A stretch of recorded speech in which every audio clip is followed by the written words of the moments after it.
જય માતાજી. ઐતિહાસિક પર્વ એટલે કે દ્રાફા ગામની સ્થાપનાને 330 વર્ષ પૂર્ણ થતાં દ્રાફા સ્થાપના દિવસની ઉજવણીનો પર્વ.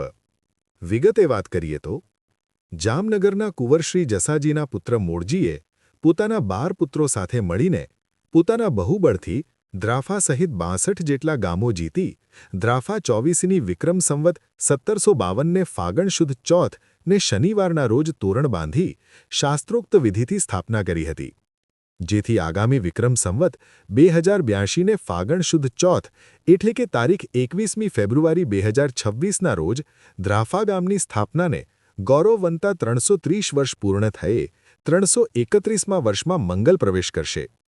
તેથી જસાણી જાડેજા પરિવાર અને સમસ્ત દ્રાફા ગ્રામજનો દ્વારા આગામી તારીખ 20 અને 21મી ફેબ્રુઆરી 2026ના રોજ અલગ અલગ કાર્યક્રમો યોજી દ્રાફા સ્થાપના દિવસની ઉજવણી કરવાનું નિર્ધારેલ છે. આ ભવ્ય ઉજવણીમાં આપ સૌનું હાર્દિક સ્વાગત છે.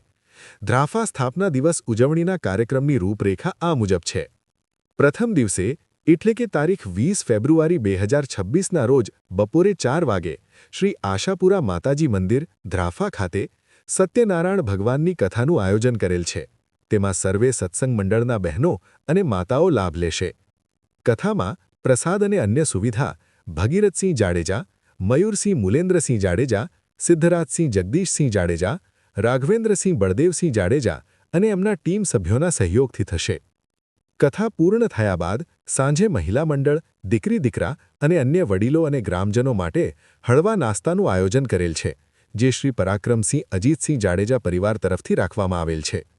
ત્યારબાદ બીજા દિવસે એટલે કે તારીખ 21 ફેબ્રુઆરી 2026ની સવારે 8:33થી 9:59 સુધીના શુભ મુહૂર્તે દ્રાફા ગામની યુવાનોની એક ટીમ દ્રાફા ગામના દરબારગઢના મુખ્ય દરવાજે અને સમસ્ત ગામ ફરતે આવેલ રાંગના બધા દરવાજે તોરણ બાંધી નાળિયેર વધેરીને મુખ્ય મંદિરો પર શાસ્ત્રોક્ત વિધિ દ્વારા જચારોહણ કરી દરબારગઢના કોઠા ઉપર પણ શાસ્ત્રોક્ત વિધિ મુજબ ધ્વજારોહણ કરશે.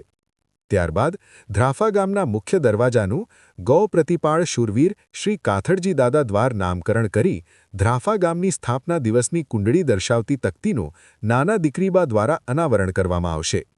આમ પ્રથમ દિવસે શ્રદ્ધા અને ભક્તિનો સંગમ રચી બીજા દિવસે દ્રાફાના શૌર્ય અને સ્થાપત્યોનું પૂજન કરી અતીતનું ગૌરવ, વર્તમાનનો ઉત્સાહ અને ભવિષ્યની પ્રગતિ માટે દ્રાફા સ્થાપના દિવસની ઉજવણી કરવા જઈ રહ્યા છીએ. તો આ ઐતિહાસિક દિવસના આપણે સૌ સાક્ષી બનીએ.